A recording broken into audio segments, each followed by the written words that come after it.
Proverbs 12:28.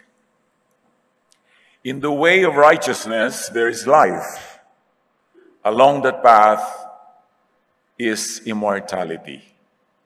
Immortality, eternal life, the most important question of all. Sa nakaraang mensahe ay sinariwa natin ang mensaheng pinamagatang The Way to Eternal Life according to Jesus. Kanina yon. At sa ating pag-aaral ay ating binalikhan ang katotohanan that the way to eternal life according to Jesus is the way of love. And that love is equated with righteousness and righteousness with love. That righteousness according to Jesus is love and loving. It's not obeying religious law. It's not submitting to religious traditions, but loving. And Jesus said very clearly that those who love are given eternal life. At kakambal ng mensahe nung ngayon, ito, part 2 pa lang ito ngayon. Kasi ang haba pag ginawa nating isa. What is the connection between righteousness and love and eternal life? Bakit itinuro ni Jesus na ang pag-ibig at pagiging maibigin ang daan tungo sa buhay na walang hanggan? Anong kinalaman ng pag-ibig sa buhay na walang hanggan? Romans 2:7, to those who, by persistence in doing good, meaning in righteousness, seek glory, honor, and immortality, He will give eternal life. Kanino daw ibibigay ang eternal life? To those who persist in doing good, in loving. Love and eternal life, the connection. Salamat, Panginoon, sa inyong patuloy na pagtuturo. Thank you for fine-tuning what we know, what we believe in. And now we ask your guidance, your light. Let your truth liberate us and let us see higher levels of your truth. Teach us. Be our speaker. In the name of Jesus, your Son, who is love, who is truth, who is life and the way, we pray. Living to the fullest is primary duty of life. Sabi ni Jesus, I came that you might have life and have it abundantly, have it to the full. No matter what many religious people say, especially those who glorify sacrifice, Jesus said, I came that you might have a full life. Living to the fullest is primary duty and purpose and gift of living, of life. Pag ating sinuri ang earthly life's tour of duty, tulad ng ginawa ni Solomon sa Ecclesiastes. Later on in his years, nearing that graduation day when he would be promoted to return to his Maker, sinuri ni Solomon ang buhay from birth to physical death. At nakita natin yung cycles of life na pinag-aralan at sinuri ni Solomon. And the tour of duty of life is first of all to get born.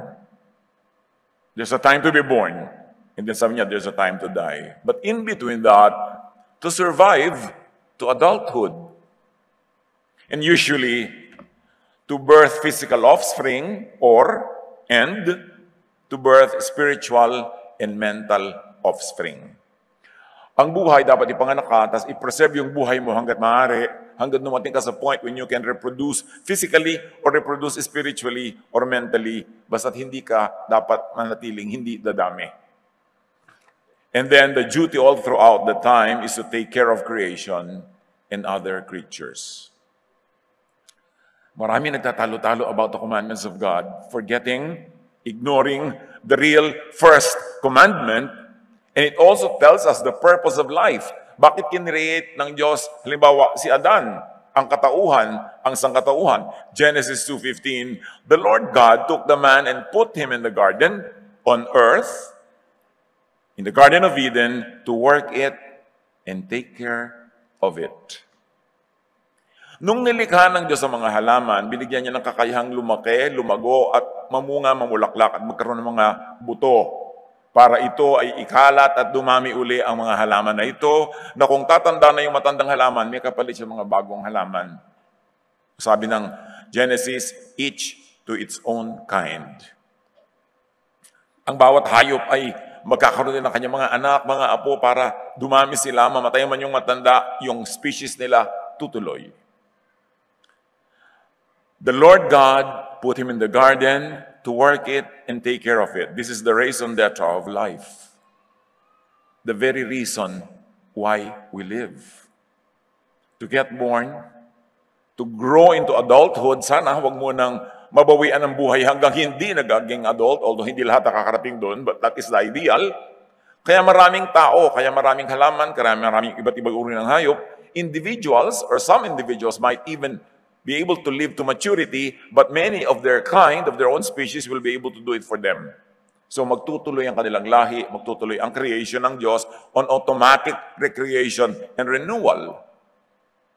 And the purpose and objective, even the method of life, is to receive, and give life or love. Luke 17:33, whoever tries to keep their life will lose it, and whoever loses their life to give will preserve it. Yung nagbibigay ang kinakasihan ng Diyos.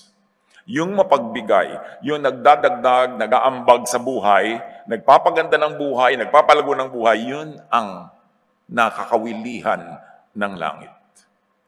Psalm 37:29, the righteous, or the giving, the loving, will inherit the land or creation and dwell in it forever. So kung sino daw yung righteous, will inherit life. And righteousness, as we already defined many times, is to love, to do good to others, which really means to sustain life and to keep the created life recreating, procreating, multiplying itself. Because the very essence and rule of life is recreation, recycling. Mula nung nilikha ang sangsinukob, wala ni isang patak na tubig na nawala o nadagdag sa universe. Nire-recycle ang lahat. Ganon din ang mga halaman. Yung mga dahon nila ngayon, magiging kakainin mo, magiging part of you, tapos maaagnas ka kung ikaw ay sumakabilang buhay, magiging lupa uli yun, magiging halaman na naman. Everything recycles. Proverbs 21:26, the righteous give without sparing. As you can see, over and over again, repeatedly, righteousness will be equated with giving, with loving. So going back to life's tour of duty, dapat you are there to minimize pain. Your pain and pain of others, so that you will not only continue living, but you will also live to the fullest. As Jesus says, I came that you might have life and live it to the full. And you should minimize pain. Kaya, kinokontian natin ang pwede maging pain ng ating sarili at ng iba. Hindi yung pinaparami pa natin with needless sacrifices. And we are here to maximize fruitfulness and happiness. Hindi ka nilikha ng Diyos at ipinadala dito sa lupa para pagdusahin at parusahan at sadistahin. Ang gusto ng Diyos, excursion natin from eternity to earth, to enjoy the earth, to contribute to the earth, to contribute to life, and then meet your Maker again and go back to eternity. Because you came from God, and you will return to God. John 10:10. The thief comes only to steal and kill and destroy. You see, kabaligtaran ng buhay eh. To steal, to kill, destroy. Steal, kabaligtaran ng to give. To kill, kabaligtaran ng magbigay buhay. Destroy, kabaligtaran ng mag-develop, mas magpaganda ng buhay. Sabi ni Jesus, sila yon, sila yung thief. Ako, I came that they might have life and have it to the full. Hindi humihingi si Jesus ng needless sacrifice. Yan lang talagang absolutely necessary. Ang mga disipulo nga ni Jesus sa pagpapakain ng mga tao, pagpapagaling, pagtuturo, minsan sobra silang nasagad sa trabaho. Sabi ni Jesus, ali kayo. Punta tayo sa isang nakatagong lugar, tahimik, payapa, magpahinga kayo doon at kumain kasi wala na kayong kapahinga sa ministry. Hindi pinapatay ni Jesus sa ministry ang kanyang mga alagad. Ang gusto niya, may pahinga. Hindi puro trabaho. Hindi puro hirap. Ecclesiastes 5:19, si Solomon na pinakamarunong, binigyan ng Diyos ng iba yung karunungan higit kanino man. Sabi niya, when God gives someone wealth and possessions, and the ability to enjoy them, to accept their lot and be happy in their toil, this is a gift of God. Habang yung iba nang didemonize ng saya, ng sarap, sabi ni Solomon, regalo yan ng Diyos. Tanggapin mo, binibigay sa'yo, ipagdiwang mo. And of course, need I say, share with others. Ecclesiastes 2:10, sabi ni Solomon, I denied myself nothing my eyes desired. I refused my heart no reward for all my toil. Pinaghirapan naman niya yung ine-enjoy niya. At alam natin sa Solomon, mapagbigay, palabigay. So earthly life's tour of duty, do the most good to creation. Tulad ng sinabi ng Diyos kay Adan, take care of the garden. Nandun na lahat yon. Plant, replant, manage the water resources, prevent, minimize pollution, recycle, take care. Dahil alam nyo, ang Diyos gumawa lang 6 na araw. Sa ika-7 araw, nagpahinga. Hindi sa ika-8 araw or first day uli, inulit na naman niya lahat ang gagawin niya. Wala na, nagpahinga na siya forever. Kaya dapat yung kinreate ng Diyos nung unang 6 na araw must continue to recycle itself, to recreate itself. Kasi hindi na bababa ang Diyos mula sa langit para likhain na naman ang tubig na nalikha na niya. Para linisin na naman ang tubig na nilikha niyang malinis. Trabaho nating linisin yan. Hindi na siya uli bababa para mag-create na naman ng mga species. Trabaho nating huwag silang ma-extinct. Para patuloy, paulit-ulit ang buhay as God created it. It's on automatic. Kaya huwag niyo laging pinapagod ang Diyos. Diyos ko, pagalingin niyo po ako. Kumain ka ng tama. Matulog ka, magpahinga ka, nang hindi ka mangayayat at magkasakit. Ano, pagtatrabahuhin mo uli ang Diyos? Pagagalingin ka niya samantalang pinabayaan mo yung sarili mo? Kailangan alagaan mo yung creation at ikaw, primary creation ng Diyos. Don't stress yourself to the point na bumababa ang resistensya mo sa sakit. Tapos pag naghihingalo ka na, Diyos ko, buhayin niyo po ako. Binuhay na kita ano na. Uulitin ko na naman, ganun. Hindi mo alagaan ang sarili mo. Yun ang tinatabi natin laging law of nature. Sundin mo ang law of nature kasi ang law of nature, ang lawgiver niyan, ang Diyos because He created nature. Siya ang may sabi na pag lagi kang napuyat, hindi ka kumain ng tama, magkakasakit ka, huwag kang humingi ng himala. Gawin mo ang tama. Pero kung gusto mo, di humingi ka rin, maling mo, bigyan ka. Pero, huwag mong gawin duty ng Diyos sa paghimalaan ka lagi, damputin ka, yung tataob ka, titihaya ka, magpapagulong-gulo ka, Diyos ko, damputin niyo po ako. Bakit? Di tumayo ka. Kailangan nagre-recycle ang buhay. Ecclesiastes 12:7-8. And the dust returns to the ground it came from to the elements, and the spirit returns to God, to eternity, who gave it. Maraming takot na takot mamatay dahil ayaw malibing. Yung iba pa nga, sabi, i-cremate nyo na lang ako kasi baka buhay pa ako, malibing ako, magising ako, nadulok sa ilalim, hirap naman. Diba? Hindi ka malilibing. Yung spirito mo, babalik sa Diyos. Ang malilibing lang yung katawan na galing sa lupa. Yung spiritong galing sa Diyos, hindi yun ililibing. Kasi babalik yun sa Diyos. Pag ito naunawa natin, mababawasan siguro ng 70% yung drama natin pag mayroong sumasakabilang buhay at inililibing. Yung, ayan na, ibinababa na siya sa ato. Wala, ayan na, bay. Hindi siya yun. Yung katawang lupa lang yun. Siya ay bumalik sa Diyos. Kaya ang dapat nating atupagin, bumalik sa Diyos. Kaya na pinag-uusapan natin ngayon, how do you have eternal life? At sabi ni Jesus sa message nating nakaraan, love. Loving is righteousness. Righteousness leads to eternal life. Now, life rewards with eternal life. Remember, life lang, earthly life. Rewards with eternal life, with return to eternity, those that give back to life. Those that help sustain the life of everyone else. In other words, those that love.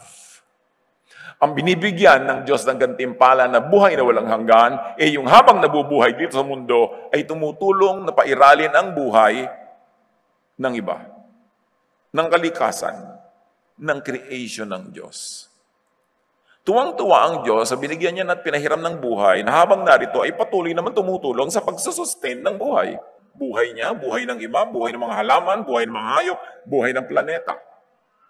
Jeremiah 7:5-7, if you deal with each other justly, if you do not oppress the foreigner, the fatherless or the widow, and do not shed innocent blood in this place, then I will let you live in this place, in the land I gave your ancestors forever and ever. Now, huwag laging gawing literal ito na it is a piece of real estate in the Middle East. Think of it as a representative of God's creation. That if you take care of creation, God will let you enjoy it eternally. If you give, if you care for life, God will gift you with eternal life. Proverbs 11:27, one person gives freely, yet gains even more. Kita niyo yung pabor ng Diyos sa palabigay. And I don't mean donations at church only, ha? Lahat ng uri ng pagbibigay. Pagbibigay mo ng panahon sa mga nangangailangan, pagbibigay mo ng kalinga sa mga napapabayaan, pagbibigay mo ng pagkain sa nagugutom, pagbibigay mo ng understanding sa kinukutya ng iba, pagbibigay mo ng pagtanggap sa pinapatalsik at sinisipa ng iba, lahat ng uri ng pagbibigay that sustains life. That helps people preserve life or helps people enjoy life to the full. Yun ang mga pagbibigay. Another withholds unduly, but comes to poverty. So yung daw palabigay ng palabigay, hindi nauubusan, lalong dumadami. Pero yung nagdaramot, siya ang maghihikahos. Why? Because God knows. God fills heaven and earth with His presence. Alam niya ang lahat ng uri ng ating pagbibigay upang lalamang. Alam niya ang lahat ng uri ng ating pagbibigay sa buhay o pagnanakaw ng buhay sa iba o pagnanakaw ng buhay nila. Proverbs 25:21, if your enemy is hungry, give him food to eat. If he is thirsty, give him water to drink. Sabihin natin, bakit? Enemy na nga bakit papakanin pa? Anong kinalaman niya sa life? Because if you feed your enemy, he will become your friend. And if he becomes your friend, he will become your helper. Then, the feeding is good for all. Subukan mong gutumin yung enemy mo. Lalo mo siyang gagalitin. Pag nakawala yan, ang gugustuhin niya, durugin ka. Pero oras ang gumawa ka ng mabuti sa kanya, mawawalan siya ng lakas ng loob na maging masama sa iyo. Matatanggal yung energy of anger. At mapapalitan pa, hopefully. And really, why not? Mapapalitan pa ng pagmamahal sa iyo. The best way to beat an enemy is to turn him into a friend. Life is in cooperation, not in needless competition or war. War destroys life. Cooperation and friendship promotes life for all. Ang creation ng Diyos has enough resources for all. Huwag pag-agaw-agawan, huwag pag-away-awayan at pagpatayan para doon kasi marunong ang Diyos ng arithmetic. Alam niya ang relationship between supply and demand. Kailangan lang wala yung greed. Kailangan lang merong giving. So that not only you, not only your species, but all life will thrive. Yun ang sabi kay Adan. Take care of the garden. This is your mission. Proverbs 28:27, those who give to the poor will lack nothing, but those who close their eyes to them receive many curses. Marami daw sumpa ang dumadapo sa nagbubulag-bulagan, sa pangangailangan ng mga dukha. Pero yung tumutulong, hindi sila kailanman kakapusin. Mark 9:41, truly I tell you, anyone who gives you a cup of water in my name because you belong to the Messiah will certainly not lose the reward. See, just a cup of water may reward. Symbolically, metaphorically, literally, iisa ang ibig sabihin nun. There is blessing in giving. Kahit daanin sa science, ecological systems have many cycles operating as a part of the system. You have the water, carbon, and nitrogen cycles. At iba-iba pa. Baka naman absent kayo na ituro yun. Google nyo na lang. All chemical elements occurring in organisms are part of the biogeochemical cycles. Kaya yung nalunok mong lamok nung bigla kang humikab, siyempre magiging part of yun, madadigest. Mamaya yun, pag naging lupa ka uli, makakain naman ng baka yung halaman na tumubo doon, nandun din yung lamok, nandun ka rin. We are all in all. We are part of it all. In addition to being a part of living organisms, these chemical elements also cycle through non-living factors of ecosystems, such as water or the hydrosphere, the land or the lithosphere, and or the air or atmosphere.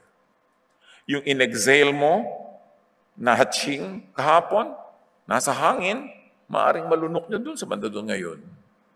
Kaya dapat nagmamask, di ba? Lalo kami yung mga virus. Kasi yung in-exhale ng kapwa mo, mai-inhale mo yon. Lalo kung ang lakas-lakas niyan tumawa. Mahihinga mo yung hininga niya, yung laman ng baga niya, pupunta sa baga mo. We are all connected. Na napatunayan natin itong pandemic, di ba? Sobra pala yung connection. Pwede talaga magpalipat-lipat yan.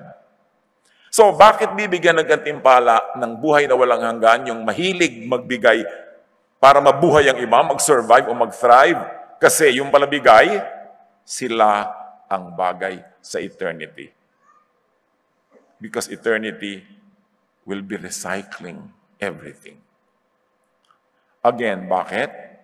Because the goal of creation, the goal of life is to live and to give life to others. Pag may nagtatanong siya, ano ang goal of life?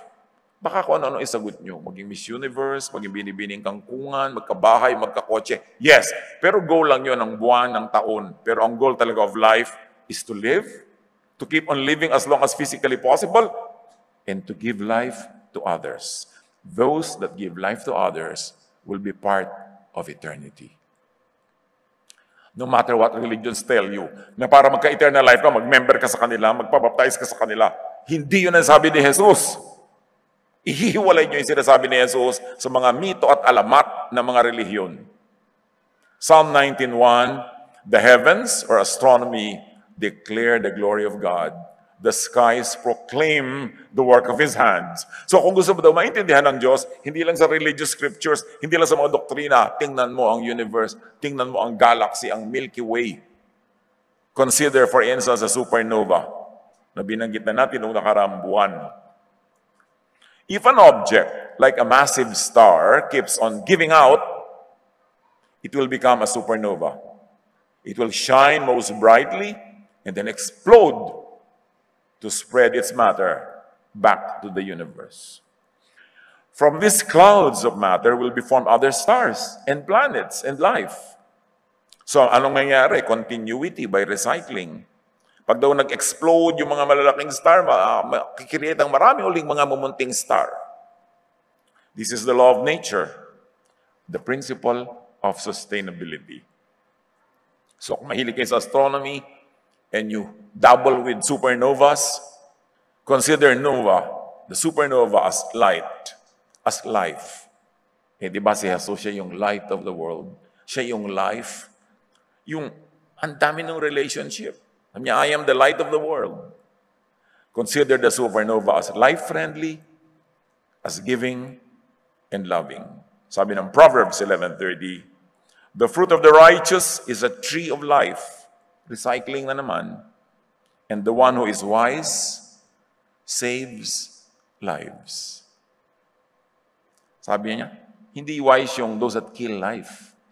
The one who is wise saves lives. Kahit life pa yan ang enemy mo. Kasi yung enemy na yon, kung susunod lang siya sa law of nature, magiging kaibigan mo siya pag nahimasmasan. The one who is wise gives life, gives to life. Recycles life. So wise ka.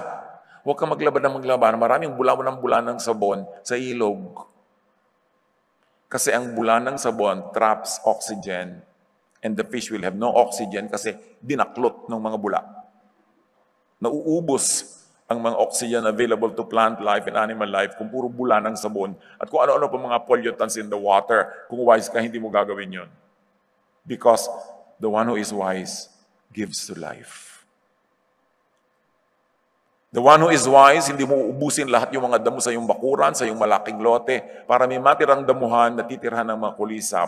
Kasi kailangan magbigay ka ng life sa kulisap. At para mo sila bigyan ng life, kailangan meron silang tirhan. Hindi naman ikaw lang may karapatang mabuhay. Nananahimik yung mga kulisap at mga hayop sa malalayong bayan, tapos biglang bibilin mo, tapos kakalbuhin mo, lalagyan mo ng mga basketball court at kung ano-ano. Paano naman sila sa sila titira? The one who is wise gives to life. Proverbs 11:19, truly the righteous or the loving attain life, but whoever pursues evil or unlove finds death. At hindi nga ba? Minsan hindi lang tayo masyadong aware. Yung re-reclaim mo yung gilid ng ilog, dapat naman talaga para sa mga talangkayon at para sa mga pagong. Pati doon, kukunin mo na.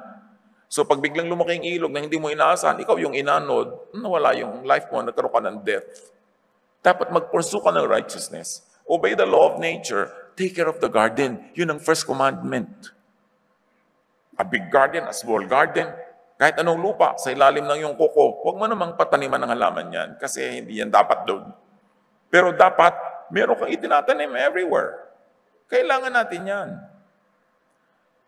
Proverbs 12:28, in the way of righteousness or love, there is life. Along that path is immortality. Hanggang ngayon, hindi pa nababanggit yung religious membership para sa immortality. Franchises kayo ng mga religions para sila ma-promote. Pero hindi naman talaga yun ang tinuro ni Jesus. Science, again, says that the law of conservation states that the existence of something cannot be erased but must continuously exist, only in other forms. So nagre-recycle talaga. Consider the opposite of the supernova, the black hole. Yun ang kabaligtaran. If an object like a massive star keeps on taking and taking matter by its gravitational pull without giving out, it will become a black hole, a region of darkness and nothingness. Matthew 25:46, yun daw mga unloving, sabi ni Jesus, then they, the unloving, will go away to eternal punishment, but the righteous or the loving to eternal life. Matthew 25:30, lahat ng mga undesirable personality sa kwento ni Jesus, sabi niya, throw that worthless servant outside into the darkness where there will be weeping and gnashing of teeth. Could it be read as throw the unloving, the ungiving to the black hole? Kasi yung black hole, lahat ng kuha, siya ang sasabog, mawawala siya, magugunaw siya, kasi kuha lang siya ng kuha. The way to eternal life is giving life to others. Hindi lang magrelihiyon. Bago pa dumating ang mga religions, nandun na yung law na yan. The way to eternal life is loving others. Kaya sabi ng 1 John 4:7 and 8, let us love one another, for love comes from God.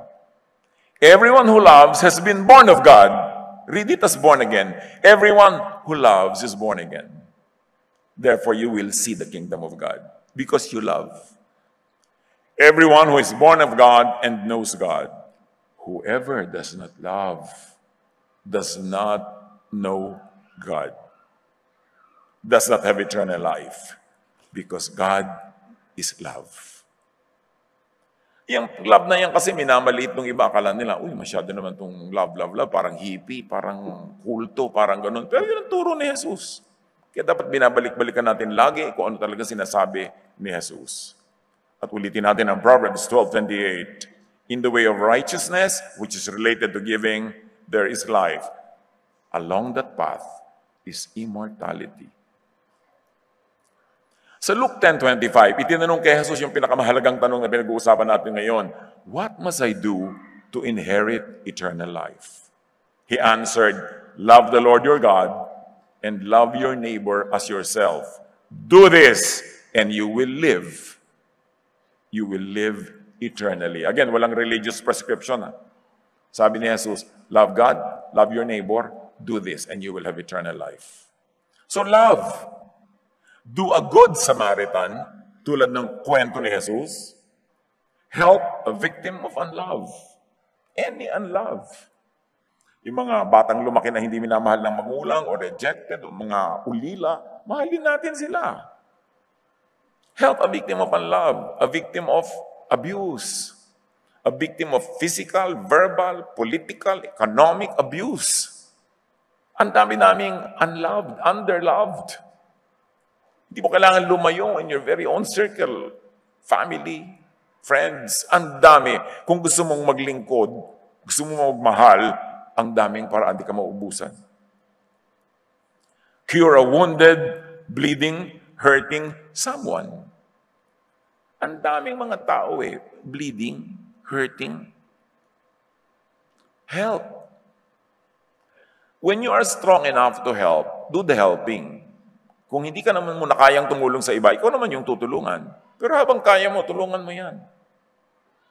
Huy, Christian pala may-ari ng negosyong to, humingi tayo ng discount. Help ba yun? Nagnenegosyo yung kapatid mo, ayaw mo nang tumubo. Gusto mo, kunin yung tubo niya at gawing discount. Hihingi lang kayo ng discount o tawad kung hindi nyo talaga kayang ma-afford. Bayarang buo at mamamatay kayo kung hindi nyo makain yun o mabili yun, doon kayo humingi ng tawad. Pero yung meron naman kayo babayad, gusto nyo lang makalamang, gusto nyo lamang na makatipid, kahit kaya nyo namang bayad, anong tawag doon? Love ba yun? Clothe and naked, cold someone. Many people are naked, naked of honor, devoid of clothing, clothing of dignity, clothing of respect. Kasi hinuhubaran sila ng mundo, hinihiya. Clothe such people with acceptance, with love, with understanding. Feed a hungry, thirsty someone, be it physical food or emotional food. There's people who are hungry and thirsty around us. Help others to survive. Makatawid man lang. Alam niyo, yung uutang lang, unless professional lang nangungutang, mahirap magsabi. Maraming dasal ginagawa yan, maraming paikot-ikot, timing, kung malamig ba ulo niya, yung nakangiti ba siya, bago makapagsabi. Pag nakapaglakas loob na magsabi, huwag niyong hiyain kung kaya niyo naman. Kasi mahirap magsalita pag hindi ka. Unless nga artista siya o professional. Malalaman naman natin yun But help others to survive. May mga estudyante, kailangan niya ng pang-enroll ngayong SEM. Kung kaya niyong tulungan niyo. Next SEM, bahala na ang Diyos kung anong susunod. Pero yung ngayon, itawid mo lang. Para pag pinagdugtong-dugtong, nakawalong semestre, nakatapos. Part ka of that. Nagugutom yung mga tao, yung mga iba, bakit po kayo namimigay ng food? Ba't di nyo lang tala sa tulungan na matuto, na manahi, magtrabaho? Nagugutom na nga ngayon, tutulungan mo pa ng manahi. Kailan pa siya makakatahi? Next month pa. So, kalansay na siya. Arte-arte mo, profound charity. Don't give them fish, teach them how to fish. Ngayon na nga nagugutom So, merong pantawid na tulong. Meron naman from long term. Gawin mo pareho. Alam niyo, nagugutom, yung nahihilo, nagdidilim ang paningin. Ang tingin sa'yo nun, hamon. Kung kagating ka. Kaya mabuti pa, bigyan mo na. Help others to live full lives. Let people develop their own talents. Huwag nating idikta sa ating mga kabataan kung anong kurso ang pag-aaralan nila, anong trabaho ang gagawin nila. Yung talent nila will show them what path to take. Payagan natin para sila magkaroon ng full life. Hindi lang basta life, but full. Help others to become givers too. You know, the greatest help is, tinulungan mo ng tinulungan, naging self-sufficient, naging productive, ngayon siya na yung tumutulong. That is the circle of life. That is the cycle of life. The once recipient is now a giver. Nakakontribute ka sa life. Sabi ni Jesus, do this and you will live. Hindi na po ako magpapabaptize. Tanungin mo nga si Jesus eh. Wala naman siya sinabing ganun. Yung mga sekta magsasabi sa'yo noon, mag-aaway-aaway pa yan kung anong mode of baptism. Pero sabi ni Jesus, do this and you will live. Because life likes to sustain life givers. Pag hindi ka life giver, pag life taker ka, magiging black hole ka. Kakainin ka ng black hole, doon ka pupunta. Kasi ayaw ng life, ayaw na ba ito? Ang damot-damot ilagay sa black hole to kasi sisirain niya ng creation, hindi siya tutulong. So be a gracious recipient of life. Pag binibigyan ka ng Diyos, tanggapin mo. Huwag kang mag-guilty na masarap ang buhay mo. Mag-share ka lang. Be a generous giver of life and to life. But what is important, brothers and sisters, is to be in the cycle, in the circle, in the food chain of life. Alam niyo yung food chain? Maliit na isda, kakainin ng mas malaking isda, kakainin ng mas malaki pang isda, tapos yung malaking isda, kakainin natin. So, tayo kinain naman ng pating. Balik-balik lang yan. Circle of life yan eh. Paikot-ikot lang yan. Kung hindi ka kinain ng pating, kakainin ka ng mga mikrobyo, kakainin ka ng mga bulate. May kakain din sa atin eh. Imposibleng wala. Kasi part of life. Don't sentimentalize that. Ganun ang gusto ng Diyos. So, kumain, eat. Huwag yung kung ano-anong fad ang ginagawa mo na sa sarili mo, hindi ka na kumakain, nangangayayat ka na. Yung pagka naliligo ka, tumatakbo ka sa paligid ng banyo para mabasa, ganun ka nakaslender. Ayaw mo pang tumigil ka na. The diet. Kailangan, pakainin mo yung sarili mo kung ano yung tama, kung ano yung kailangan. At magpakain. Feed others. At may isa pa yung kahulugan ng Tagalog na magpakain, ha? Be the food of others. Hayaan mo rin kainin kanila. Ganun talaga. In fact, metaphorically, sabi ni Jesus sa John 6:56 to 57, whoever eats my flesh and drinks my blood remains in me and I in them. Just as the living Father sent me and I live because of the Father, so the one who feeds on me will live because of me. Not of course, siyempre man, not literal yan, symbolic yan. Ang ibig sabihin lang ni Jesus, kainin ang teaching ni Jesus. At ang teaching na yon, love. Mabuhay sa teaching ni Jesus, magpakain din ng teaching ni Jesus. Pag ginawa mo yon, you will live. Even animals give life and give up themselves for others, especially for their offspring. Even animals give up themselves for the circle and the cycle of life. Kaya sabi ni Job 12:7-8, akala nyo ba sa religious scriptures na kayo makakita ng truth ng Diyos? Sa biology, sa botany. Job 12:7-8, but ask the animals, and they will teach you. Or the birds in the sky, and they will tell you.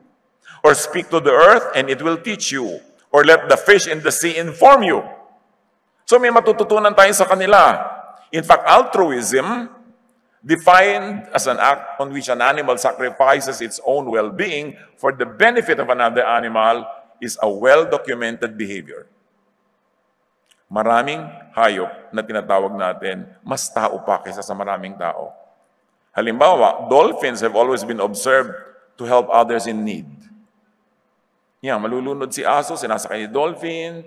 Kuminsan, yung maraming nalulunod sa gitna ng dagat, sinasabi na sinesave sila ng dolphins, itinataboy sila to an island, pinapahawak sila, pinapakapit sila. Marami ring documented behavior of a leopard caring for a baby baboon.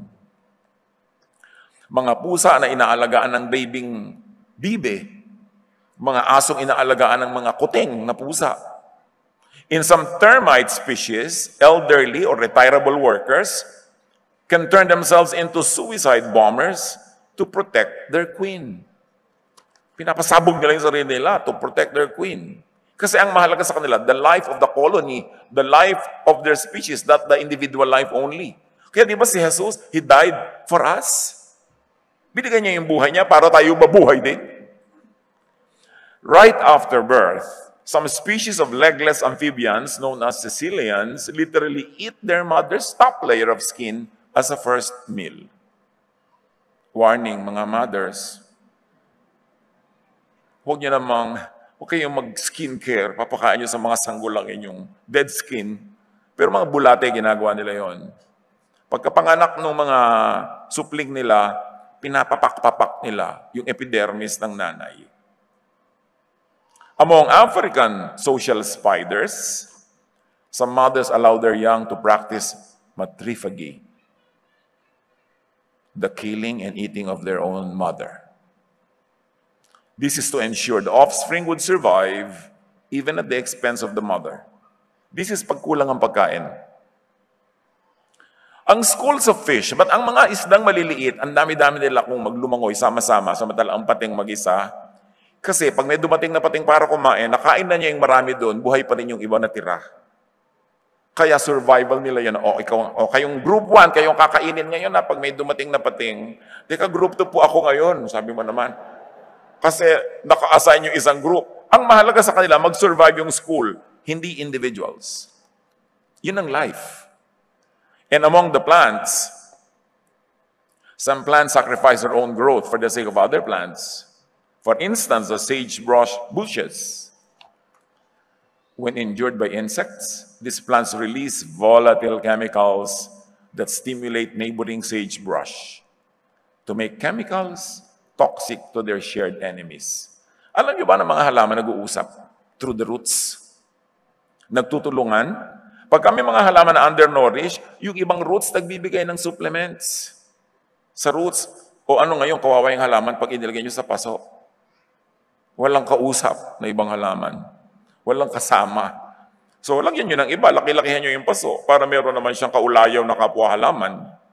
The mustard Arabidopsis thaliana that grow next to relatives shift arrangement of their leaves to reduce shading of their neighbors. Can you imagine? Itong mga halaman na ito, pagsiksikan, inililiko nila yung mga dahon nila sa ibang direksyon para huwag makasikip sa kapwa katabing halaman. Hindi katulad ng mga tao, yung bubong mo nakapatong na sa bahay ng iba. Tumutulo na yung ulan mo sa loob ng kwarto niya kasi nakasaksak doon sa kanyang space. Yung space mo. Mga halaman, may respeto. When sunflower kin are planted close together, they arrange themselves to stay out of another's way. The sunflowers incline their roots in one direction to prevent crowding other plants. Many studies show that plants communicate with and help one another through their root system. They share moisture, even what we may call medicines, and even company. Back to animals. Ang praying mantis, a very interesting animal. Pag hindi sa lahat, 13 to 28% ng praying mantis, when a male and a female copulate, after copulation, kakainin ng babae ang lalaki. Pwede sigurong gawin ito sa mga tao para makontian ang maraming mga ginagawang hindi kanais-nais. After mating, the female bites off the male's head and then proceeds to devour his corpse for nourishment. Sabi ng babae, sorry na lang dear ha, baon ko to sa aking paglilihi. Kakainin kita. Para makasigurado ako na yung magiging supling natin ay mabubuhay. Can you imagine? That's embedded in nature. Kaya yung praying mantis, pwede mo ngayon matawag yung mga lalaking praying mantis. Won't forget, can't regret what I did for. Yan ang theme song ng mga praying mantis. What I did for love. Di ba mga magulang, what do we do for our children? Husband, wife, partners, what do you do for each other? Yun ang tunay na pag-ibig eh. Noong nagkaroon ng lindol, may mga natabunan ng mga debris at mga kung ano-ano, may mga nanay na may dalang baby, sinusugatan nila ng basag na salamin na kanilang dibdib para ipasipsip sa anak nila yung kanilang dugo. Kasi wala silang baong gatas, nakabaon sila doon sa lupa. Ganun ang ginagawa ng mga ina. Because naka-embed sa atin, sa ating genes at cellular level that we like our loved ones to continue surviving. Diyos ang may bigay nun. Kahit sa mga unggoy, kahit sa mga ahas, lahat ng binuhay ng Diyos may malasakit sa kanilang kapwa. Kaya dapat nating pag-aralan ng ganitong mga bagay. At alam na natin, i-develop pa. Lessons from creation, love others and yourself. When possible, minimize pain. Maximize chances of survival and maximize pleasure and life. Do the most good to creation and to yourself, then meet again and reunite with your Maker. Huwag nating lagyan ng lagim ang physical death. It is a return of our spirit to God. Ang atupagin natin habang nabubuhay tayo dito is to obey the command of Jesus. Actually, the original command of God that was forgotten by humanity. Kaya ipinadala pa si Jesus para paalala uli. Love. Do not steal life. Give life. Live your own life to the full. Ecclesiastes 12:7, and the dust returns to the ground it came from, and the spirit returns to God who gave it. Maging supernova, huwag kang sumama sa black hole. Huwag katakutan ang pagbabalik sa may likha. Just love now. Make it your business. Won't forget, can't regret what I did for love. What have we done for love? What do you do now for love? And those who do great things to love you, appreciate, love, and give love back.